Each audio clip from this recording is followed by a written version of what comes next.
La sangre ya había manchado el pavimento del estacionamiento, cuando Miguel el Lobo Herrera finalmente logró captar la atención del empresario Eduardo Salinas. El sobre Manila cayó de las manos temblorosas del hombre trajeado, mientras miraba incrédulo los documentos esparcidos frente a sus ojos, fotografías que mostraban columnas de concreto agrietadas, facturas falsificadas, correos electrónicos, donde él mismo ordenaba usar materiales de segunda calidad, estudios de ingeniería, que advertían sobre los peligros mortales de continuar con la construcción en esas condiciones. En ese instante, ambos supieron que nada volvería a ser como antes. Las imágenes mostraban lo que nadie debía ver, lo que millones en sobornos habían intentado ocultar durante años, y ahora estaban ahí, bajo la luz implacable de un farol del estacionamiento corporativo, expuestas como heridas abiertas que no podían ser cerradas. Salinas se llevó una mano, temblorosa, a la frente, su rostro perdiendo todo el color,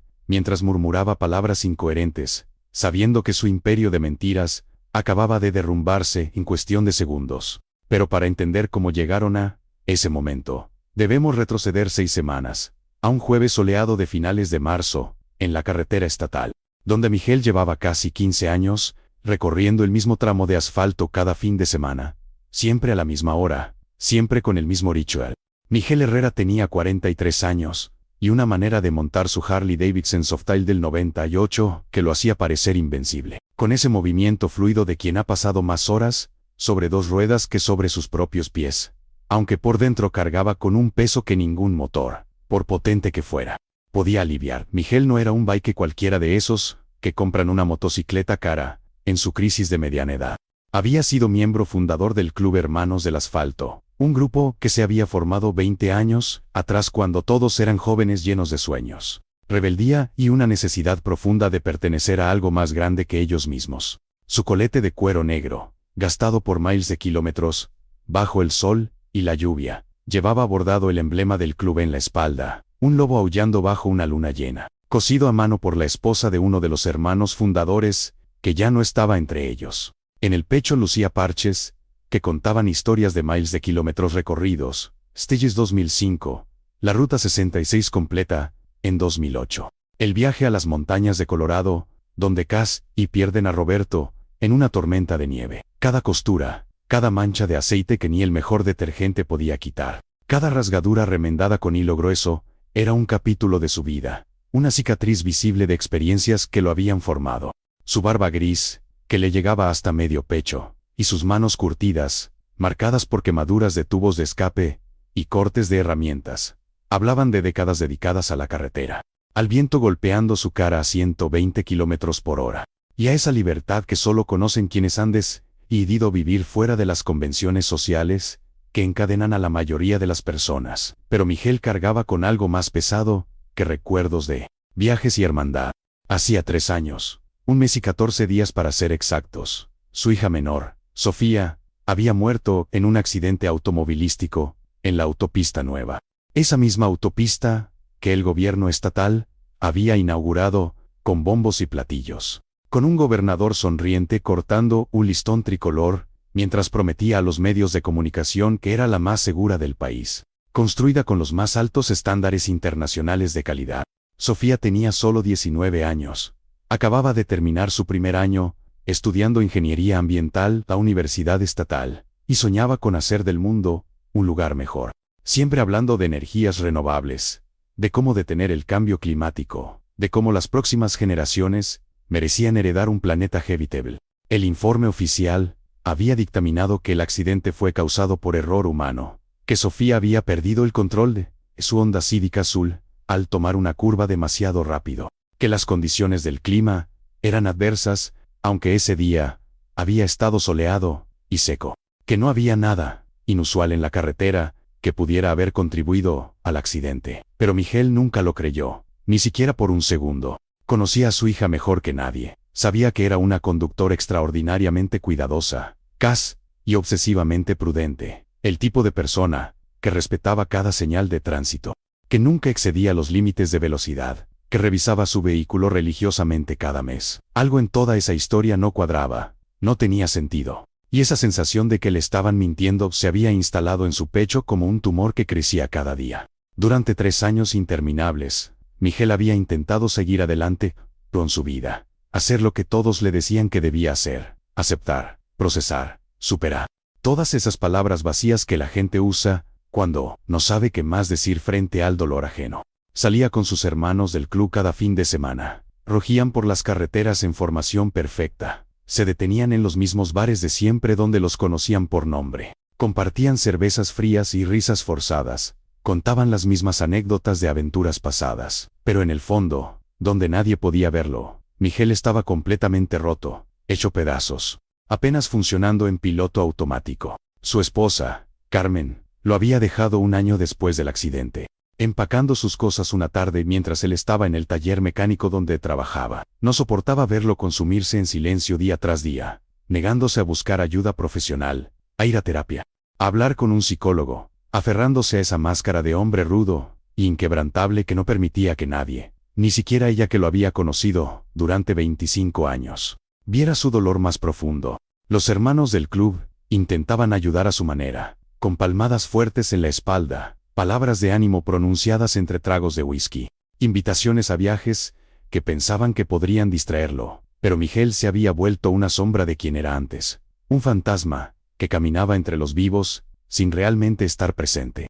Ese jueves de finales de marzo, un día que comenzó como cualquier otro con el mismo desayuno solitario de café negro y pan tostado, Miguel había decidido tomar una ruta diferente después del trabajo. No sabía por qué exactamente. Quizás era el destino jugando sus cartas, o simplemente cansancio existencial de ver siempre los mismos paisajes, las mismas gasolineras, los mismos letreros publicitarios desgastados por el tiempo. Se desvió hacia una carretera secundaria poco transitada, que bordeaba la zona donde se había construido la autopista nueva.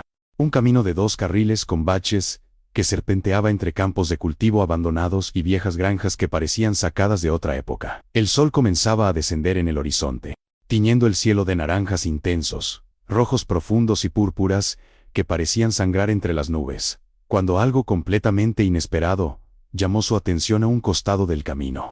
Había un campamento improvisado, que no había estado ahí la semana anterior, varias tiendas de campaña de diferentes colores y tamaños, algunas mesas plegables cubiertas con documentos, y unas 20 personas reunidas alrededor de pancartas hechas a mano, que decían cosas como justicia para nuestras familias, la verdad sobre la autopista corrupta. Nuestros hijos no fueron culpables y Salinas asesino.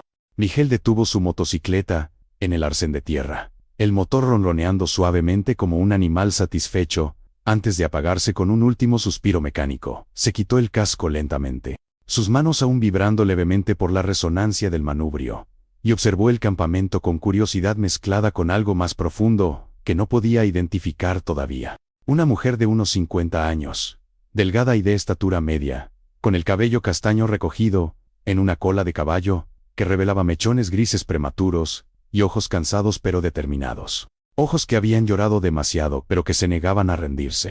Se acercó él con paso decidido. Vestía jeans desgastados y una camiseta blanca, con la fotografía de un joven sonriente impresa en el frente. Se presentó como Alicia Romero, extendiendo una mano callosa, que Miguel estrechó con respeto, y sin que él preguntara nada, sin siquiera darle tiempo de procesar dónde estaba exactamente. Comenzó a contarle su historia con la urgencia de quien ha estado esperando demasiado tiempo para ser escuchada. Su hijo, Javier Romero, había muerto en la misma autopista maldita, 2 meses antes que Sofía, en una curva casi idéntica a la que se había llevado a su hija.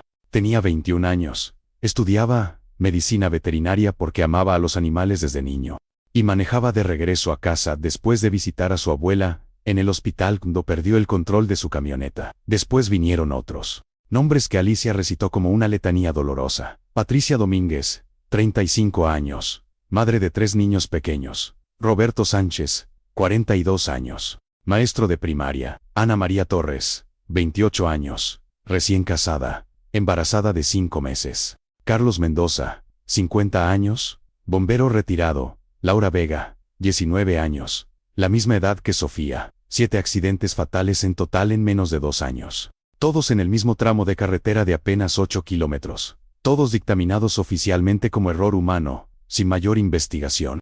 Todos archivados como estadísticas frías en reportes gubernamentales que nadie leería jamás. Miguel sintió que algo se removía violentamente en su pecho. Ese dolor cuidadosamente dormido con alcohol y negación, había intentado ignorar durante 1095 días. Sus manos comenzaron a temblar ligeramente, su respiración se aceleró, y tuvo que hacer un esfuerzo consciente para no derrumbarse ahí mismo frente a una completa extraña. Alicia, con la intuición de quien ha consolado a demasiadas personas destrozadas, pareció entender exactamente lo que estaba pasando por la mente de Miguel. Le mostró documentos apilados en una de las mesas, carpetas llenas de investigaciones independientes que habían pagado con sus propios ahorros, vaciando cuentas de retiro y vendiendo pertenencias valiosas. Los estudios, realizados por ingenieros estructurales honestos, que no estaban en la nómina del gobierno, revelaban cosas aterradoras. La construcción de la autopista había sido chapucera y criminal. Se habían usado materiales de calidad muy inferior a la especificada en los planos originales. El concreto tenía menos resistencia de la necesaria. El acero de refuerzo era de segunda categoría comprado en el mercado negro, y el diseño de ciertas curvas no cumplía con los estándares de seguridad mínimos establecidos por las normas internacionales de construcción de carreteras. Pero cada vez que intentaban llevar el caso a las autoridades, cada vez que tocaban puertas de oficinas gubernamentales, con sus carpetas llenas de evidencia, se topaban con un muro impenetrable de indiferencia calculada, burocracia interminable diseñada para agotar su paciencia, y funcionarios que los miraban con lástima condescendiente, antes de decirles que no había nada que hacer, que los informes oficiales eran definitivos, que aceptaran lo sucedido y siguieran adelante con sus vidas. Alicia le habló entonces de Eduardo Salinas, pronunciando el nombre con un odio visceral que hacía vibrar su voz, el empresario multimillonario dueño de Constructora Salinas, la compañía que había ganado la licitación para construir la autopista, en un proceso que, según rumores, nunca comprobados oficialmente, había estado amañado desde el principio.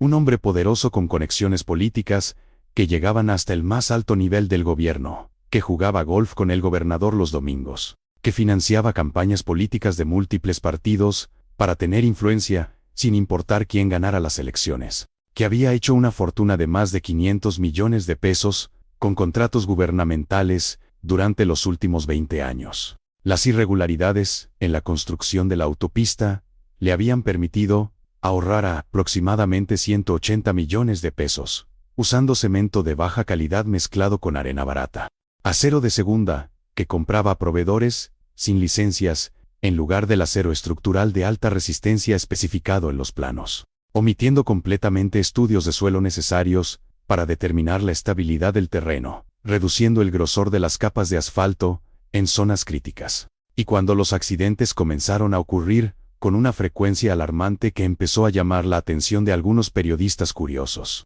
simplemente pagó generosamente para que los informes oficiales culparan sistemáticamente a los conductores muertos, para que investigadores forenses falsificaran evidencia, para que médicos forenses escribieran reportes de autopsia convenientes, para que la maquinaria burocrática del Estado protegiera su reputación y sus ganancias. Miguel escuchó todo esto durante más de 2 horas, sentado en una silla plegable desvencijada, mientras el sol terminaba de ponerse, y el campamento se iluminaba con linternas y una pequeña fogata que alguien había encendido en un barril de metal oxidado. Sintió como la rabia crecía en su interior como una marea imparable, una rabia que había mantenido cuidadosamente reprimida durante 3 años porque no tenía a quién dirigirla, porque todos le habían dicho que fue solo un accidente trágico, una de esas cosas terribles que simplemente suceden sin razón ni culpables. Pero ahora tenía un nombre, tenía un rostro, tenía un objetivo concreto para todo ese dolor convertido en furia.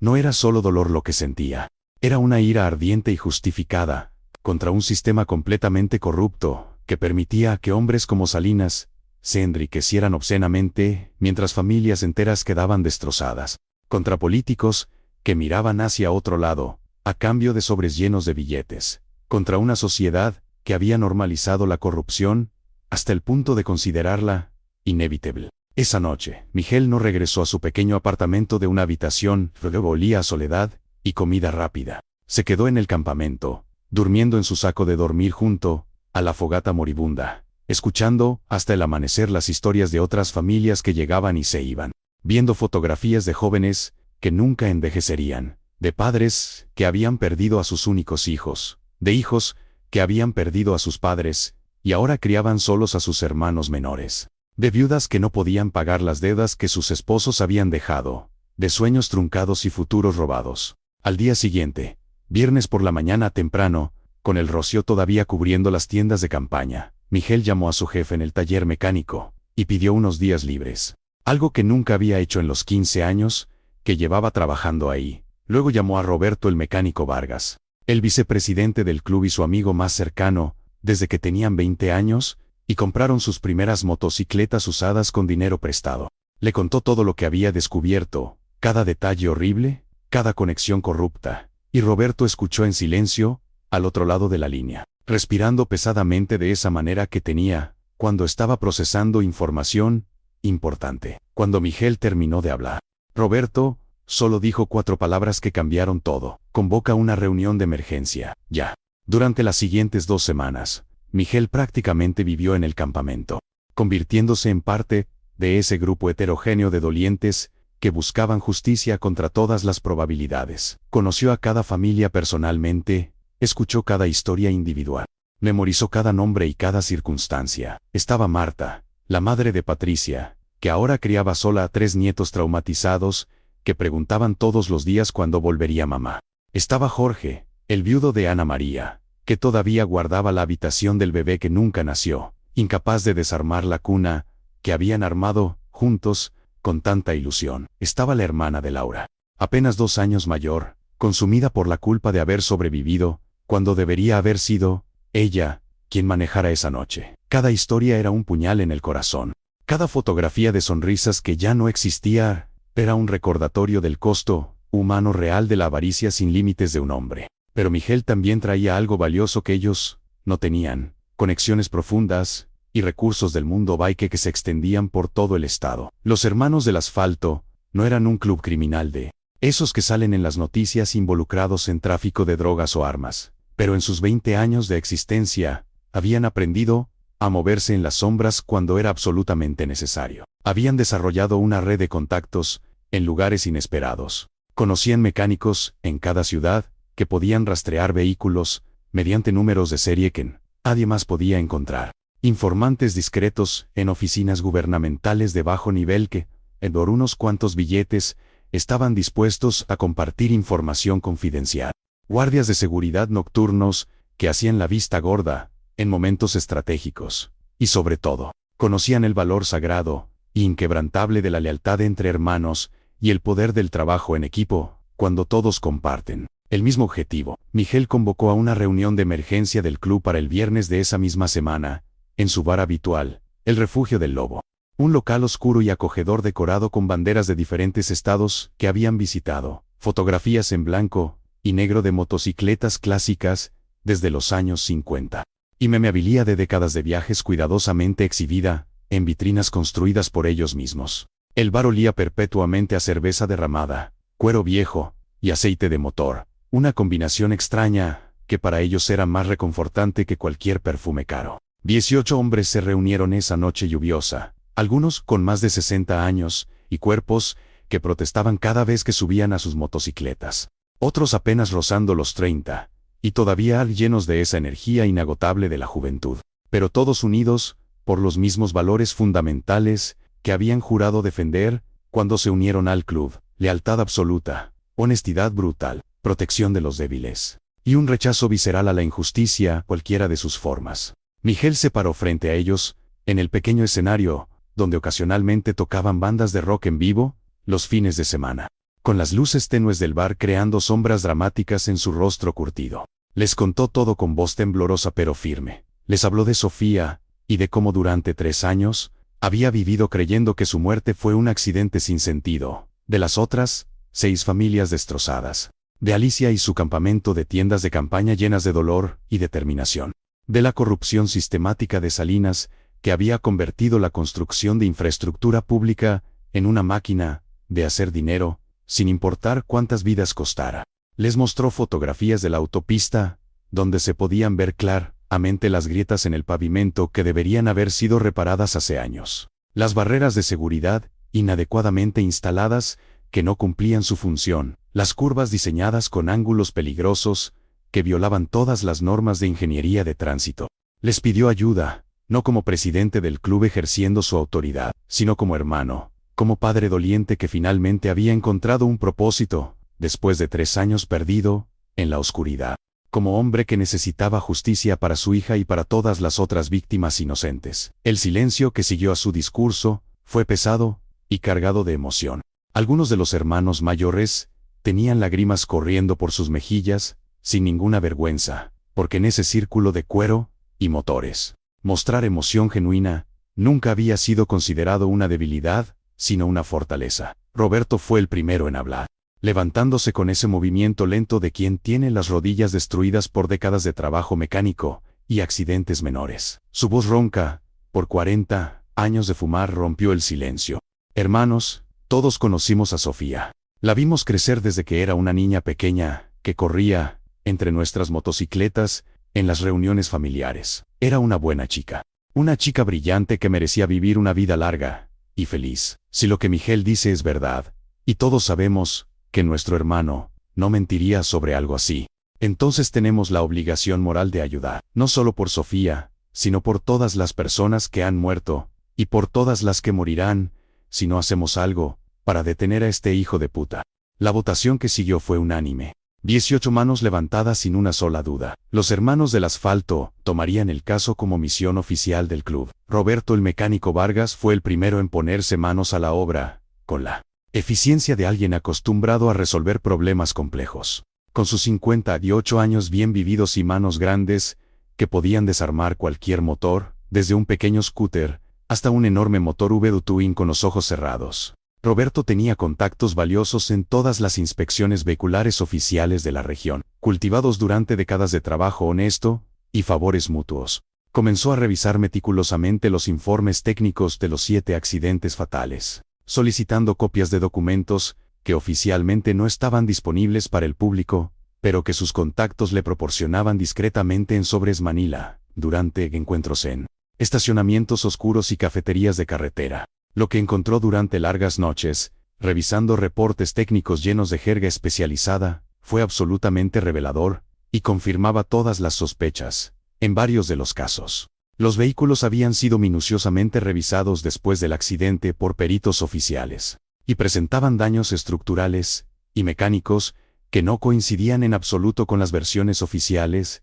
que culpaban a los conductores. Había marcas de frenado en el pavimento que indicaban claramente que los conductores habían intentado desesperadamente evitar algo inesperado, no que hubieran perdido el control por exceso de velocidad o distracción. Los ángulos de impacto sugerían que los vehículos habían sido desviados violentamente, posiblemente por baches profundos o grietas súbitas en el pavimento, que los habían hecho perder estabilidad. Daños en los sistemas de dirección que sugerían fallas catastróficas en el pavimento, justo en las curvas más peligrosas. No errores de conducción, como afirmaban los reportes oficiales firmados por investigadores que probablemente nunca habían visitado realmente las escenas de los accidentes. Mientras tanto, Javier el Flaco Mendoza, el miembro más joven del club a sus 32 años recién cumplidos, un hombre delgado y nervioso que parecía fuera de lugar entre los bikes rudos, pero que había ganado su lugar con lealtad inquebrantable, usó sus considerables habilidades con la tecnología moderna para investigar las finanzas turbias de Constructora Salinas. Javier había estudiado ingeniería en sistemas y trabajado 5 años en una empresa de tecnología antes de unirse al club, harto de la vida corporativa y sus hipocresías. Y aunque había cambiado voluntariamente los cubículos fluorescentes por la carretera abierta, nunca había perdido sus habilidades técnicas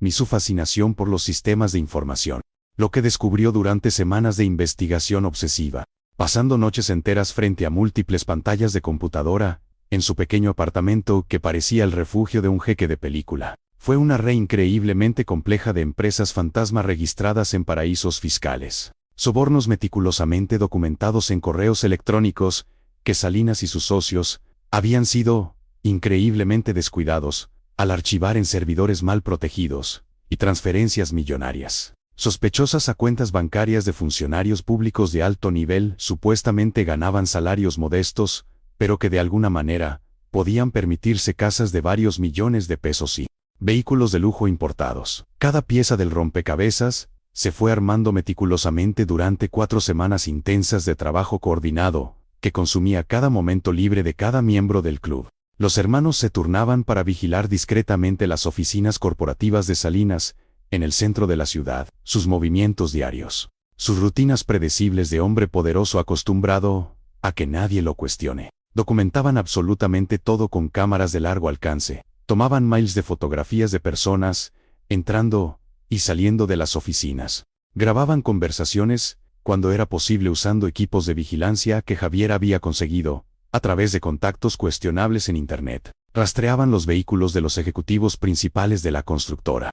Miguel coordinaba todas estas operaciones, desde el refugio del Lobo, que se había transformado completamente en un centro de operaciones improvisado, que habría impresionado a cualquier detective profesional. Las paredes del cuarto trasero del bar se llenaron gradualmente de mapas detallados de la ciudad, con ubicaciones marcadas, documentos importantes pegados, con chinchetas, fotografías de Salinas y sus asociados conectadas con hilos de diferentes colores, como en las películas policiales, líneas de tiempo escritas en pizarrones blancos, y notas adhesivas de colores por todas partes, con recordatorios y conexiones importantes que no podían olvidar.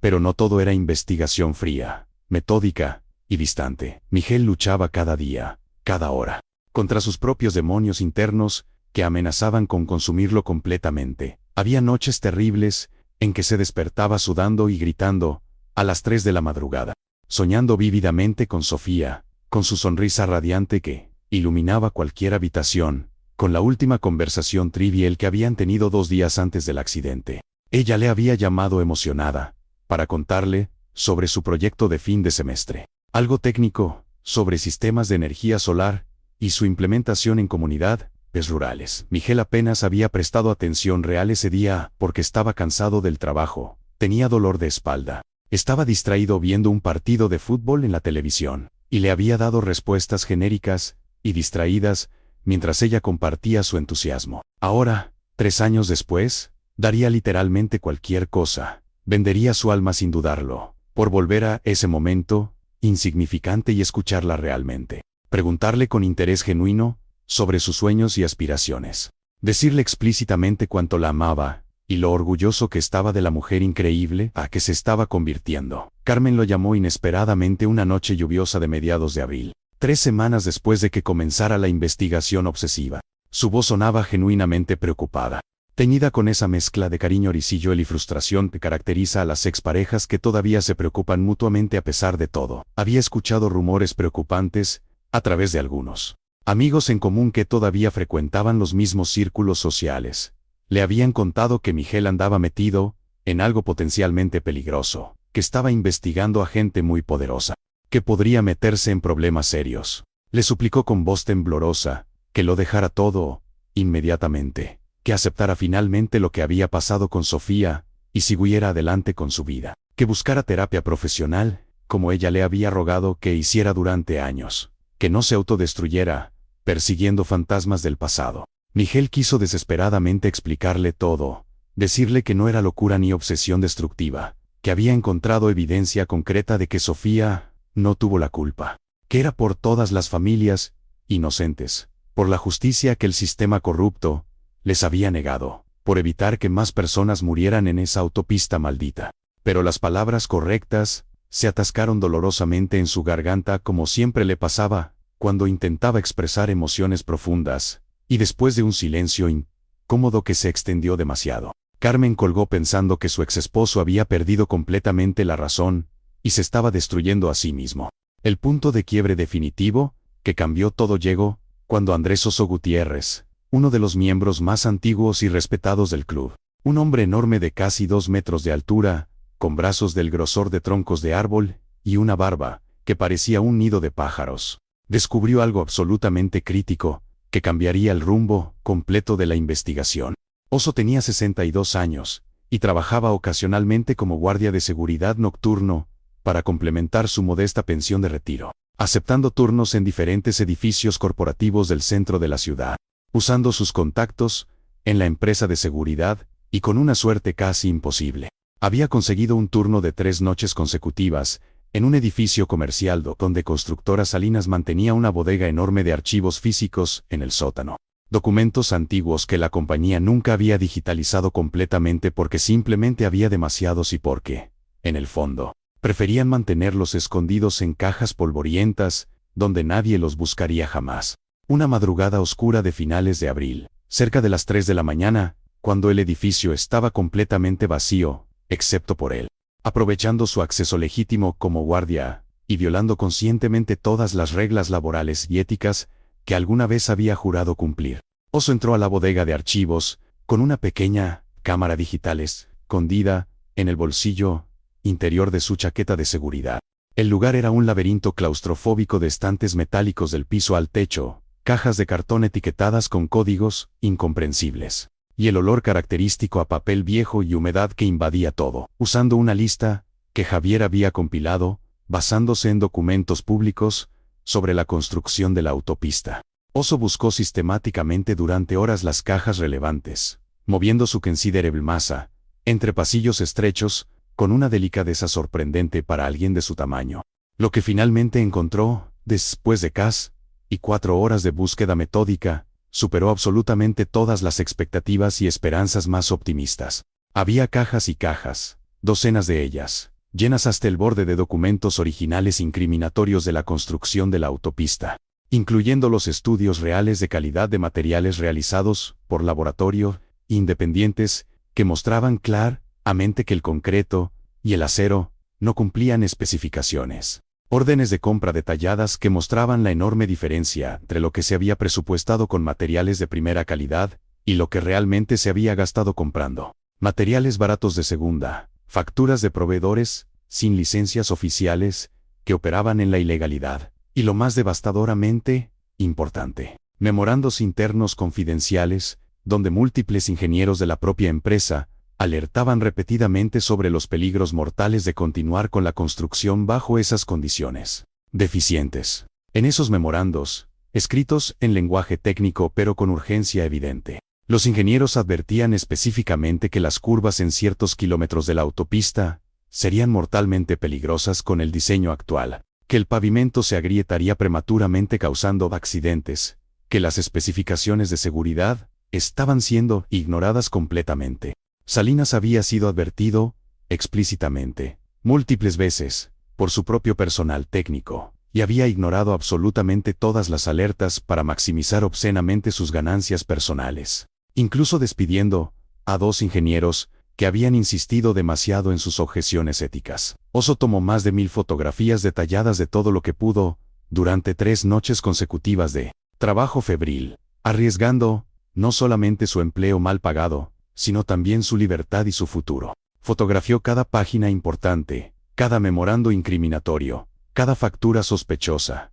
cada estudio de calidad falsificado, trabajando con manos temblorosas por la adrenalina y el miedo a ser descubierto. El sudor corría por su frente masiva, mientras trabajaba contrarreloj, sabiendo que en cualquier momento, alguien podría entrar y encontrarlo violando completamente su posición de confianza. Cuando finalmente le entregó personalmente la pequeña tarjeta de memoria a Miguel en el refugio del lobo después de su último turno, ambos hombres se abrazaron fuertemente en silencio. Un abrazo de hermanos que sabían que acababan de cruzar un punto de no retorno, que tenían en sus manos algo que podría literalmente cambiar todo el curso de esta batalla aparentemente imposible contra un enemigo tan poderoso. Pero con esa información explosiva, también llegó un nuevo problema complejo que los mantuvo despiertos durante noches enteras debatiendo estrategias, qué hacer exactamente con toda esa evidencia incriminatoria. Alicia y las otras familias del campamento querían ir a la prensa inmediatamente, contactar a todos los periodistas que pudieran, gritar la verdad desde los tejados, pero Miguel, con la sabiduría que dan años de observar cómo funciona realmente el mundo, sabía en su corazón que no sería suficiente para derrotar a alguien como Salinas. El empresario tenía amigos poderosos y bien pagados en todos los medios de comunicación importantes del Estado. Podía hacer llamadas telefónicas a editores y directores que le debían favores. Podía hundir la historia completa antes de que cobrara cualquier fuerza real la opinión pública. Podía contratar abogados carísimos que intimidarían a periodistas con amenazas de demandas por difamación millonarias. Los hermanos del club especialmente los más jóvenes y temperamentales, sugirieron opciones mucho más directas y violentas, que involucraban confrontaciones físicas y amenazas. Pero Miguel se negó rotundamente y firmemente. No usarían violencia bajo ninguna circunstancia, no importaba qué tan tentador fuera. No se convertirían en criminales, ni en lo que estaban combatiendo. No mancharían la memoria de Sofía y las otras víctimas con venganza sucia. Fue Javier, el joven jeque del club, quien finalmente propuso la idea brillante que cambiaría todo después de una sesión de lluvia de ideas que duró hasta el amanecer con demasiado café y cigarrillos. Salinas tenía una debilidad muy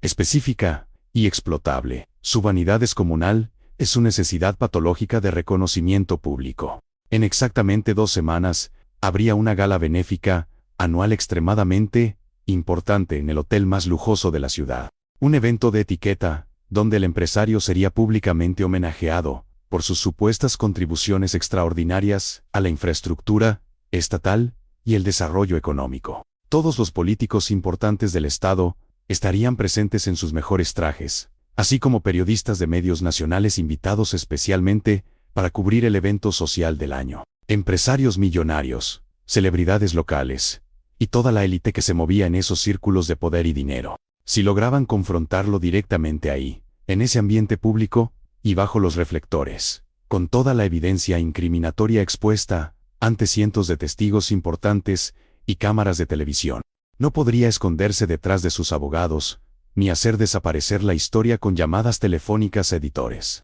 Sería su palabra débil y sus mentiras obvias contra documentos absolutamente irrefutables firmados por sus propios empleados, frente a cientos de testigos de la élite social y política, que no podrían simplemente mirar hacia otro lado. El plan era extraordinariamente arriesgado, y requería que absolutamente todo saliera perfectamente coordinado, sin margen para errores. Los hermanos se pusieron inmediatamente manos a la obra, con la precisión de una operación militar cuidadosamente planeada. Javier usó sus habilidades de jeque para conseguir invitaciones falsificadas digitalmente perfectas, no para entrar al salón principal del evento, donde la seguridad sería impenetrable, sino para acceder legítimamente al estacionamiento subterráneo del hotel de 5 estrellas, donde se realizaría la gala, el punto más vulnerable la seguridad de cualquier evento de alto perfil. Miguel iría completamente solo a la confrontación final, vestido no con su colete de cuero gastado, que era prácticamente parte de su identidad, sino con un traje oscuro prestado por Roberto que le quedaba ligeramente grande, algo que lo hizo sentirse profundamente incómodo, como un extraño disfrazado en su propia piel, un impostor en un mundo que no era el suyo. Llevaría copias físicas cuidadosamente seleccionadas de todos los documentos más incriminatorios, en un sobremanila común y corriente. Y la confrontación completa sería grabada discretamente en video de alta definición por Javier desde una camioneta, estacionada a distancia segura con equipo de vigilancia profesional. Los días previos a la gala fueron de una tensión casi insoportable que tenía a todos los hermanos al borde de los nervios. Miguel apenas dormía 2 o 3 horas por noche, despertándose constantemente con pesadillas, donde todo salía terriblemente mal, donde era arrestado, donde Salinas se reía en su cara, donde la evidencia desaparecía misteriosamente. Revisaban y revisaban el plan obsesivamente, buscando cualquier posible falla, cualquier cosa que pudiera salir mal, preparándose para contingencias y escenarios alternativos. Roberto modificó sutilmente el traje prestado, para que Miguel pudiera moverse con más comodidad, si algo salía mal, y necesitaba correr o defenderse. Javier preparó múltiples respaldos de toda la evidencia digital, subiéndola encriptada a servidores en diferentes países por si algo le pasaba físicamente. Oso y otros hermanos mayores daban consejos basados en décadas de experiencia sobre cómo mantener la calma bajo presión extrema, cómo leer el lenguaje corporal de un oponente, cómo no dejarse intimidar por hombres acostumbrados a que todos los obedezcan. La noche de la gala finalmente llegó, un sábado de principios de mayo, con clima perfecto y cielo despejado. Miguel se miró al espejo del pequeño baño del refugio del Lobo antes de partir, y apenas pudo reconocer al hombre que le devolvía la mirada, sin su barba larga cuidadosamente recortada, hasta quedar en una barba corta aceptable para el evento, con el cabello gris peinado pulcramente hacia atrás con gel que nunca usaba, y ese traje oscuro que le daba la apariencia de un hombre de negocios común. Parecía un completo desconocido, alguien que había perdido su identidad. Pero cuando se miró fijamente a los ojos, todavía pudo ver ahí el mismo dolor profundo que lo había acompañado durante 3 años. la misma determinación férrea que lo había sostenido durante semanas de investigación, la misma sed de justicia que ahora ardía como un fuego inextinguible en su pecho. Carmen le había enviado sorpresivamente un mensaje de texto que esa tarde, después de semanas de silencio tenso entre ellos, solo 3 palabras cargadas de significado: ten cuidado, Miguel. Él no respondió inmediatamente porque no sabía qué decir, pero guardó el mensaje como si fuera un amuleto de protección, releyéndolo 5 veces antes de guardar el teléfono en el bolsillo interior del traje. Los hermanos se posicionaron estratégicamente en diferentes puntos alrededor del hotel de 5 estrellas como piezas de ajedrez cuidadosamente colocadas. Algunos esperaban montados en sus motocicletas estacionadas en diferentes calles cercanas. Motores apagados pero listos para arrancar en segundos si algo salía mal, y Miguel necesitaba una salida rápida. Otros se habían mezclado perfectamente entre el personal temporal del hotel. Camareros con chaquetas blancas prestadas, choferes con uniformes apropiados, personas que nadie miraría 2 veces porque eran prácticamente invisibles para la gente rica, acostumbrada a ser servida. Javier estaba en su camioneta blanca de aspecto común estacionada con vista perfecta al estacionamiento subterráneo, rodeado de pantallas de computadora y equipo de grabación profesional. Había costado una pequeña fortuna reunida entre todos los hermanos. Miguel entró caminando al estacionamiento del hotel, cerca de las 10 de la noche, con el sobre Manila común bajo el brazo derecho, su corazón latiendo tan fuerte y rápido que pensó sinceramente que todos, en un radio de 50 metros, podrían escucharlo como un tambor de guerra. El estacionamiento subterráneo era un mundo de concreto frío, iluminación fluorescente que zumbaba molestamente, y el eco de pasos amplificado por las paredes desnudas. Hileras de vehículos de lujo brillaban bajo las luces: Mercedes, BMW, Audis, cada uno costando más que lo que Miguel ganaría en 10 años de trabajo honesto. Se posicionó estratégicamente detrás de una columna de soporte, cerca de donde el chofer de Salinas había estacionado. El Mercedes negro del empresario, identificado previamente durante semanas de vigilancia meticulosa. La espera fue agónica, cada minuto se sentía como una hora, el sudor corriendo por su espalda a pesar del aire acondicionado del estacionamiento.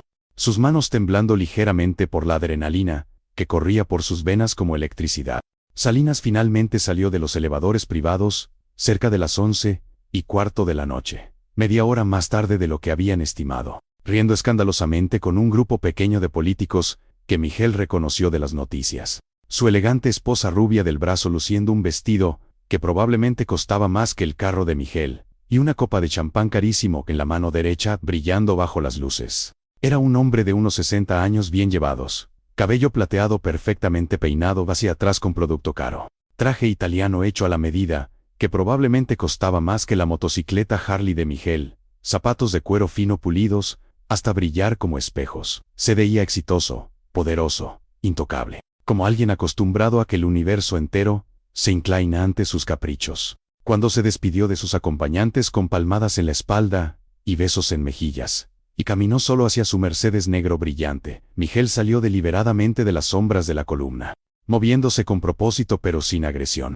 Al principio, Salinas pensó obviamente que era un asaltante común, y su mano se movió instintivamente hacia el teléfono celular, en el bolsillo interior de su saco, su rostro mostrando más irritación que miedo real, acostumbrado a que sus problemas sean resueltos con una simple llamada telefónica. Pero Miguel levantó el sobre Manila con ambas manos, no amenazadoramente sino casi como una ofrenda de paz, y le pidió con voz sorprendentemente calmada, solo 5 minutos de su valioso tiempo. Solo eso, 300 segundos, para mostrarle algo extraordinariamente importante. Algo indefinible en la voz de Miguel, una mezcla perturbadora de dolor profundo, determinación absoluta y calma antinatural, hizo que Salinas se detuviera en seco en lugar de gritar por seguridad o simplemente ignorarlo.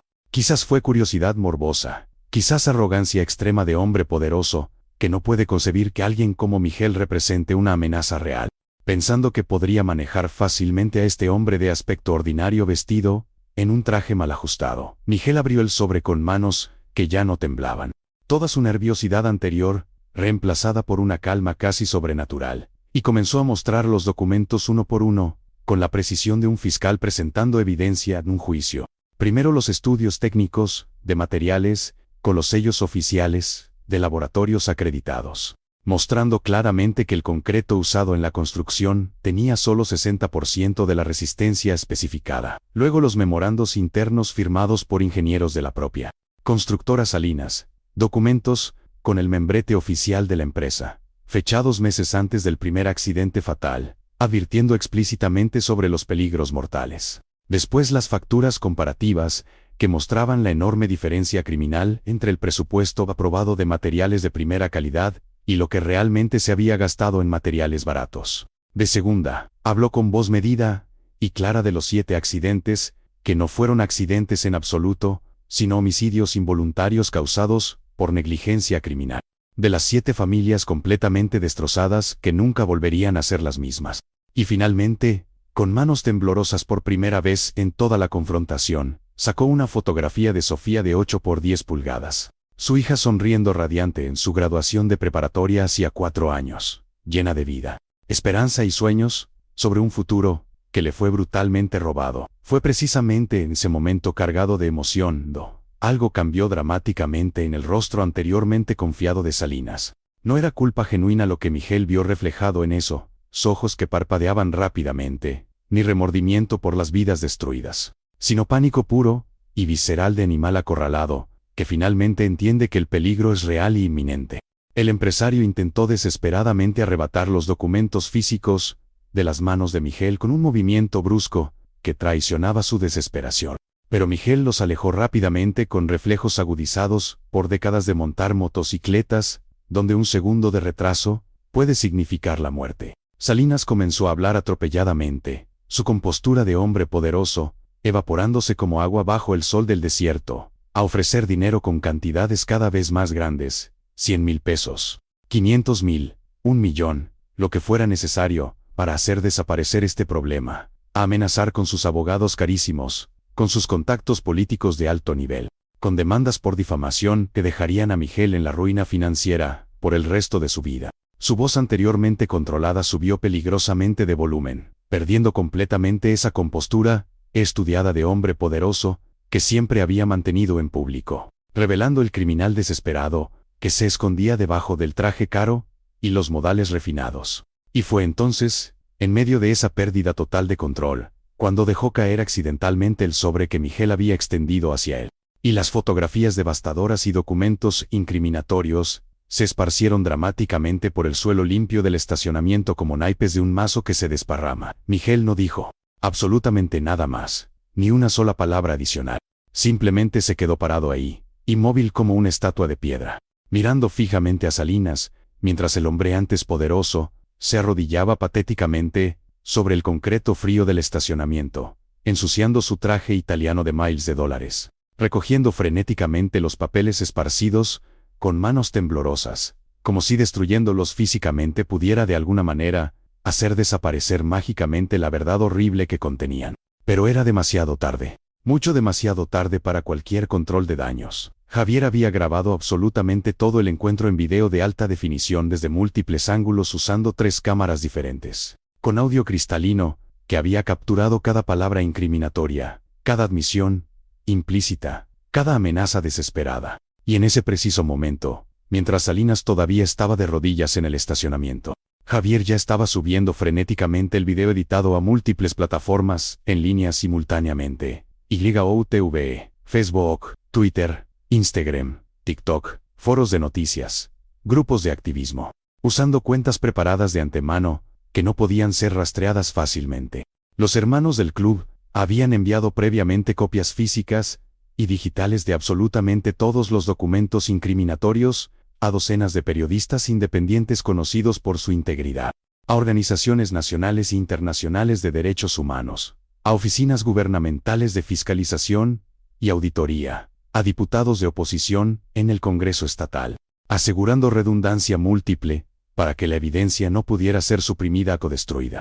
Miguel caminó tranquilamente hacia la salida del estacionamiento, sin mirar atrás ni una sola vez, dejando a Salinas todavía de rodillas rodeado de papeles incriminatorios. Un hombre poderoso reducido a un criminal expuesto en cuestión de minutos. Subió a su Harley que había estacionado estratégicamente 3 cuadras lejos del hotel. Arrancó el motor que rugió como un animal despertando, y se alejó por las calles oscuras de la ciudad, mientras los otros hermanos, en sus propias motocicletas, formaban un convoy protector a su alrededor, rugiendo en formación perfecta como habían hecho 1000 veces antes, en circunstancias mucho más alegres. La noticia explotó como una bomba nuclear en las siguientes 48 horas de locura mediática. Los medios tradicionales nacionales no pudieron ignorar la historia como normalmente habrían hecho con algo que amenazaba a uno de sus anunciantes importantes. No cuando el video de Salinas perdiendo completamente el control se volvió masivamente viral, todas las redes sociales,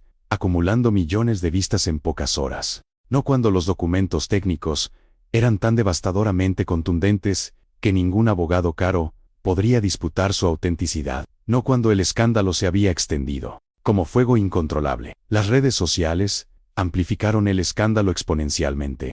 Personas que nunca habían conocido personalmente a las víctimas de la autopista compartían obsesivamente la historia, escribían posts indignados, creaban hashtags que se volvieron tendencia nacional, exigían justicia con una furia colectiva que los políticos no podían ignorar, sin consecuencias electorales graves. Los días siguientes fueron un torbellino caótico de actividad.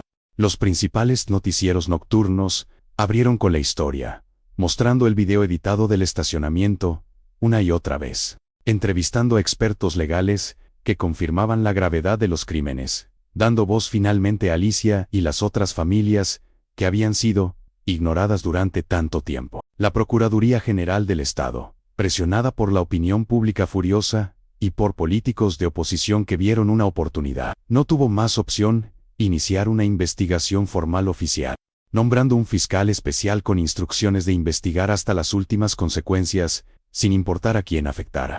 Varios funcionarios públicos de alto nivel que habían estado involucrados en encubrir el escándalo renunciaron preventivamente a sus cargos, tratando de salvar algo de su reputación antes de que los arrastrara la tormenta que se avecinaba, publicando comunicados débiles sobre errores administrativos y falta de supervisión adecuada. Las acciones de Constructora Salinas se desplomaron catastróficamente en la bolsa de valores, perdiendo más de 150 millones de pesos en valor de mercado en una sola semana de pánico. Sus otros contratos gubernamentales fueron suspendidos inmediatamente, y los bancos comenzaron a llamar sus préstamos, mientras los inversionistas huían como ratas de un barco hundiéndose. Salinas intentó desesperadamente huir del país 3 días después de la confrontación, comprando un boleto de primera clase a España usando un pasaporte que supuestamente había reportado perdido años atrás. Pero fue detenido dramáticamente en el aeropuerto internacional por agentes federales, mientras esperaba en la sala VIP. Arrestado frente a docenas de pasajeros, que inmediatamente sacaron sus teléfonos para grabar el momento. Fue acusado formalmente de múltiples cargos gravísimos: fraude agravado contra el Estado, corrupción de funcionarios públicos, falsificación de documentos oficiales, y lo más serio, 7 cargos de homicidio involuntario por negligencia criminal que lo podrían mantener en prisión por décadas. Las imágenes de Salinas esposado, su cabello perfectamente peinado, ahora desordenado, su rostro demacrado por la falta de sueño y el estrés, fueron compartidas millones de veces como símbolo de que incluso los poderosos pueden caer cuando se expone la verdad. Alicia y las otras familias del campamento finalmente tuvieron su día,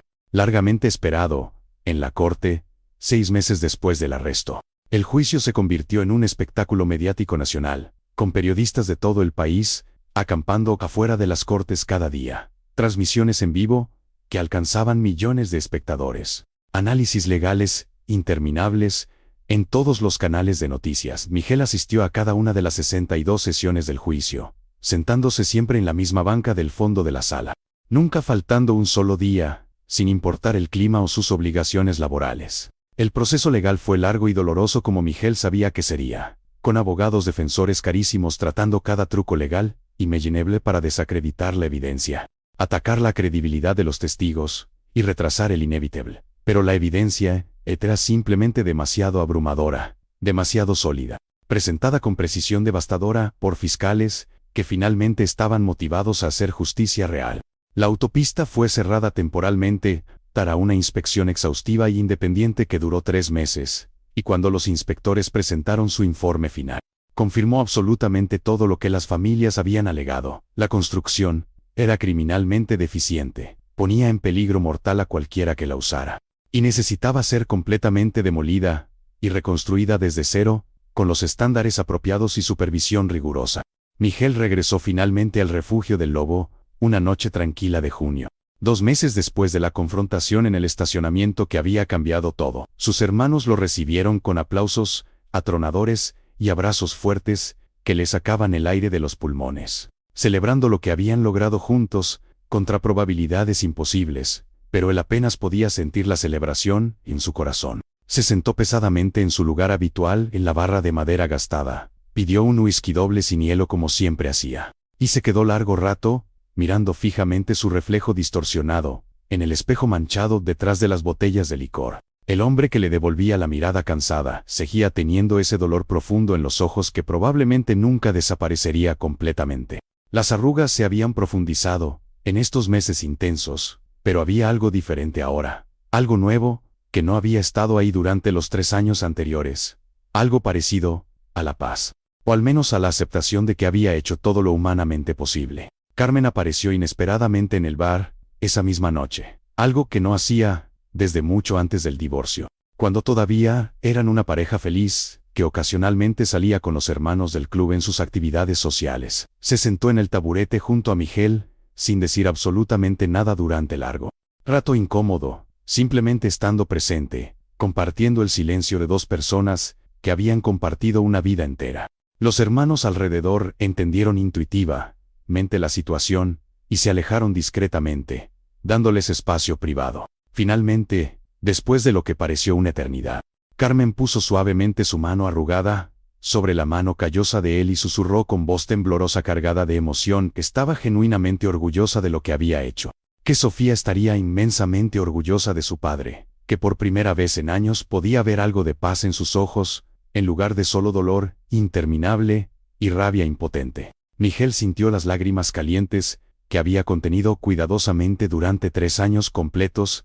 comenzar finalmente a caer por sus mejillas curtidas, sin ninguna vergüenza.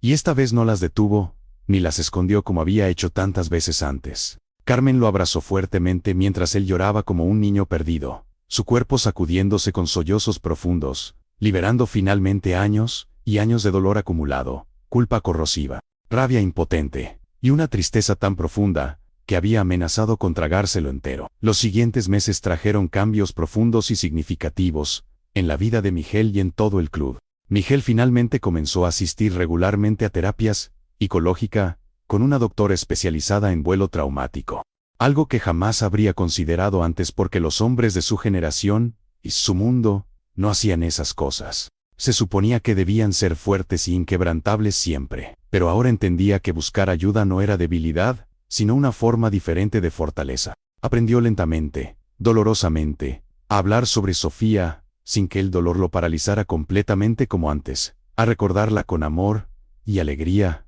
en lugar de solo con pena devastadora y culpa, a honrar su memoria viviendo de una manera que la habría hecho sentirse orgullosa. Carmen y él no volvieron a estar juntos románticamente como algunos hermanos esperaban secretamente. Demasiado tiempo había pasado, y demasiadas cosas habían cambiado, pero reconstruyeron cuidadosamente una amistad genuina y profunda. Una conexión basada en el amor compartido por su hija perdida, y en la comprensión mutua que solo viene de haber sobrevivido, juntos a la peor pérdida, imaginable. El Club Hermanos del Asfalto se convirtió gradualmente en algo mucho más grande y significativo de lo que había sido en sus 20 años previos de existencia. Comenzaron a trabajar formalmente con organizaciones establecidas de víctimas de accidentes de tráfico, ofreciendo apoyo práctico y emocional a familias devastadas que pasaban por lo mismo que ellos habían vivido, siendo voces de experiencia y esperanza en los momentos más oscuros. Usaron sus habilidades únicas y conexiones extensas para ayudar en otras investigaciones cuando las autoridades se mostraban indiferentes o corruptas, siempre dentro de los límites legales, pero dispuestos a ir hasta donde fuera necesario. No eran vigilantes que buscaban justicia violenta por mano propia como en las películas de acción. No buscaban venganza, ni querían reemplazar al sistema legal, pero sí eran defensores implacables. Voces amplificadas, para los que normalmente no eran escuchados. Hermanos que protegían a los vulnerables. Javier, el joven genio de la tecnología del club, terminó colaborando permanentemente con varios periodistas de investigación serios, en otros casos complejos de corrupción gubernamental y corporativa, usando sus habilidades tecnológicas considerables para bien social en lugar de solo para sus intereses personales. Ayudó a exponer una red de tráfico de influencias en el Congreso estatal. Documentó malversación de fondos públicos destinados a escuelas en comunidades pobres. Y se convirtió en un recurso valioso para periodistas honestos que necesitaban ayuda técnica para sus investigaciones. Roberto siguió siendo mecánico en su taller pequeño, pero ahora también ofrecía sus servicios completamente gratis para revisar exhaustivamente vehículos de familias de bajos recursos, asegurándose de que estuvieran mecánicamente seguros, cambiando piezas desgastadas sin cobrar, enseñando mantenimiento básico a jóvenes interesados. Cada hermano del club encontró su manera única y personal de canalizar lo que habían aprendido durante esa lucha intensa, transformando dolor en propósito, rabia en acción constructiva. Un año completo después de la confrontación memorable en el estacionamiento del hotel, Miguel subió a su Harley un domingo soleado temprano, cuando la ciudad todavía dormía y las calles estaban mayormente vacías. No tenía un destino particular en mente ni un plan específico, solo quería sentir el viento golpeando su cara, la carretera extendiéndose infinitamente frente a él. Esa sensación de libertad absoluta, que siempre había definido fundamentalmente quién era, desde que era un joven rebelde, pasó deliberadamente por el tramo de carretera secundaria donde hacía un año había descubierto el campamento de familias que cambiaría su vida para siempre. Ya no había nadie acampado ahí. Las tiendas y pancartas habían desaparecido hace meses, pero alguien con cuidado y amor había colocado 7 cruces blancas simples al costado del camino, cada una pintada meticulosamente con el nombre completo de una víctima y las fechas de nacimiento y muerte. Flores frescas decorando cada una. Miguel detuvo su motocicleta lentamente frente a la cruz que llevaba el nombre de Sofía Elena Herrera Mendoza, escrito en letras negras elegantes. Había flores frescas brillantes, rosas rojas que eran las favoritas de su hija, probablemente puestas recientemente por Alicia o alguna de las otras familias que seguían visitando este memorial improvisado regularmente. Se quedó parado ahí durante largo rato. El motor caliente de su Harley finalmente silencioso después de apagarlo. El viento suave de la mañana, moviendo su barba ahora completamente gris que había dejado crecer nuevamente después del juicio. Le habló a su hija en voz baja pero clara, sabiendo que probablemente estaba loco, hablándole a una cruz de madera, pero sin importarle en absoluto. Le contó detalladamente lo que habían logrado juntos él y los hermanos. Cómo Salinas había sido sentenciado a 20 años de prisión, sin posibilidad de libertad anticipada. Como la autopista estaba siendo reconstruida correctamente bajo supervisión internacional. Como las otras familias finalmente habían recibido justicia y reconocimiento. Le pidió perdón sincero por no haberla protegido cuando más lo necesitaba, por no haberla escuchado realmente esa última llamada telefónica trivial, por todas las veces que había estado demasiado cansado o distraído para prestarle la atención completa que merecía. Le prometió solemnemente que su muerte no había sido en vano, que su memoria había inspirado cambios reales que salvarían vidas futuras, que él seguiría luchando contra la injusticia mientras tuviera aliento en sus pulmones. Cuando finalmente arrancó de nuevo su motocicleta, después de casi una hora parado frente a la cruz, y se alejó lentamente por la carretera secundaria, Miguel sintió algo extraño y maravilloso que no había sentido genuinamente en años. Esperanza. No era la esperanza ingenua e infantil de que todo estaría perfectamente bien, y el dolor desaparecería como por arte de magia, sino la esperanza madura y realista de que el dolor terrible puede transformarse gradualmente en propósito significativo, que la pérdida devastadora puede generar cambio positivo real en el mundo, que incluso, en los momentos más oscuros e imposibles, las personas ordinarias pueden encontrar fuerza extraordinaria para luchar ferozmente contra la injusticia cuando se unen, con determinación común. La historia de Miguel el Lobo Herrera y los hermanos del asfalto se convirtió rápidamente en un símbolo poderoso que trascendió su comunidad local, no solo en su ciudad o estado, sino en todo el país y eventualmente internacionalmente cuando medios extranjeros recogieron la historia. Demostraron contundentemente que personas completamente ordinarias, sin dinero ni poder político, cuando se unen con un propósito común inquebrantable, y se niegan absolutamente a aceptar la injusticia, pueden enfrentar exitosamente, incluso a los más poderosos, y aparentemente, intocables. No con violencia destructiva, que los habría convertido en criminales, no con venganza ciega, que habría manchado su causa, sino con verdad, irrefutable, evidencia sólida meticulosamente reunida, y la determinación inquebrantable de hacer lo correcto, sin importar el costo personal. Salinas finalmente fue sentenciado a 20 años de prisión, después de un juicio que duró 3 meses agotadores. Varios de los funcionarios corruptos, que habían facilitado su esquema criminal, también enfrentaron cargos serios. Algunos fueron a prisión. Otros perdieron sus pensiones y fueron inhabilitados permanentemente para servicio público. Las familias de las víctimas recibieron compensaciones económicas significativas del Estado y de los activos confiscados de Salinas, aunque todos entendían dolorosamente que ninguna cantidad de dinero en el mundo podría devolverles a sus seres queridos perdidos. Pero más importante, incluso que el castigo a los culpables o las compensaciones monetarias, fue el reconocimiento oficial y público, la validación completa de su dolor y su lucha, la confirmación definitiva de que lo que les había pasado no fue culpa de sus seres queridos, sino resultado directo de corrupción y negligencia criminal, y que quienes eran verdaderamente responsables habían sido finalmente llevados ante la justicia. Miguel nunca se consideró a sí mismo un héroe ni quiso ser tratado como tal.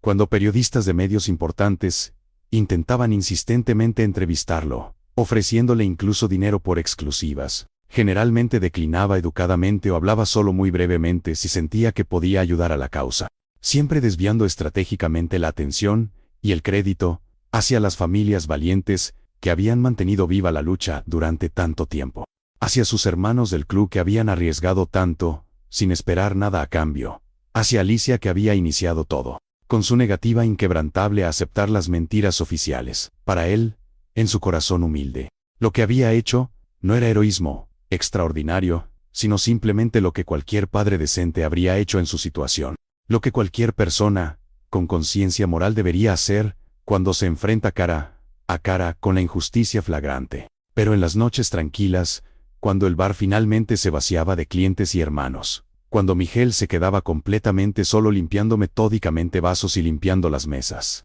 a veces se detenía y miraba las fotografías enmarcadas en las paredes llenas de historia, las imágenes acumuladas de todos esos años de hermandad auténtica, de kilómetros interminables de carretera, de libertad vivida plenamente bajo el sol y las estrellas. Y entre todas esas imágenes preciadas de décadas de memorias, había ahora una nueva, que ocupaba el lugar de honor más prominente detrás de la barra, la fotografía de Sofía, en su graduación de preparatoria, enmarcada cuidadosamente en madera tallada a mano por Roberto, colgada exactamente donde todos podían verla.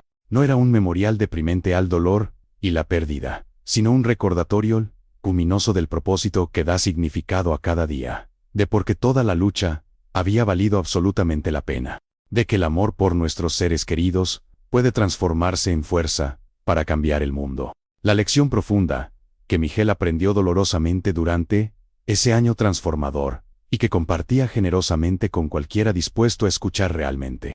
Era simple en palabras pero profunda en significado. El dolor es absolutamente inevitable cuando perdemos trágicamente a quienes amamos profundamente. Eso es simplemente parte de ser humano y tener la capacidad de amar, pero lo que elegimos hacer con ese dolor define fundamentalmente quiénes somos como personas. Podemos permitir que nos consuma completamente, que nos vuelva amargos y resentidos y paralizados emocionalmente, incapaces de seguir viviendo realmente, o podemos, con tiempo y esfuerzo consciente, transformarlo gradualmente en fuerza motriz para cambiar el mundo, aunque sea solo un poco, para proteger a otros de sufrir lo mismo, para crear significado a partir del sinsentido. La verdadera libertad, entendió finalmente Miguel con claridad dolorosa, no era solo rugir sin preocupaciones por la carretera abierta, sin destino específico ni responsabilidades, aunque eso seguía siendo maravilloso y necesario para su alma, sino tener el coraje moral de enfrentar directamente la injusticia donde la encuentres, de arriesgar lo que tienes por aquellos que no tienen voz ni poder, de convertir conscientemente la tragedia personal devastadora en propósito colectivo que beneficia toda la comunidad. Y mientras Miguel seguía envejeciendo gradualmente, con más kilómetros acumulados en su espalda y en su odómetro, y definitivamente más historias complicadas que contar alrededor de fogatas y barras, nunca dejó de montar fielmente su Harley cada domingo sin excepción, sin importar el clima o cómo se sintiera. Pero ahora, cuando el viento familiar golpeaba su rostro arrugado, y el rugido poderoso del motor llenaba sus oídos y vibraba en su pecho. Ya no huía desesperadamente del dolor como había hecho durante 3 años interminables de negación y autodestrucción, sino que lo llevaba conscientemente consigo, transformado en algo completamente diferente que le daba sentido profundo a cada nuevo amanecer que presenciaba, a cada kilómetro adicional recorrido sobre 2 ruedas, a cada hermano que cabalgaba fielmente a su lado en formación perfecta. Porque al final de todo, después de años de reflexión y crecimiento doloroso, eso era exactamente lo que significaba ser un verdadero bike en el sentido más profundo, no solo la libertad superficial de la carretera abierta y el viento en tu cara, y el rugido del motor, aunque todo eso seguía siendo importante y valioso, sino la libertad fundamental mucho más difícil de elegir conscientemente quién quieres ser, cuando el mundo cruel te pone brutalmente de rodillas y te quita todo lo que amas, y la fuerza interior profunda de levantarte una vez más con determinación renovada, y luchar incansablemente por algo infinitamente más grande que tú mismo, por justicia real para todos, por protección de los vulnerables, por un mundo donde la corrupción y la avaricia no puedan destruir vidas inocentes sin consecuencias. Esa era la verdadera esencia de la hermandad del asfalto, y Miguel la viviría con orgullo hasta su último aliento.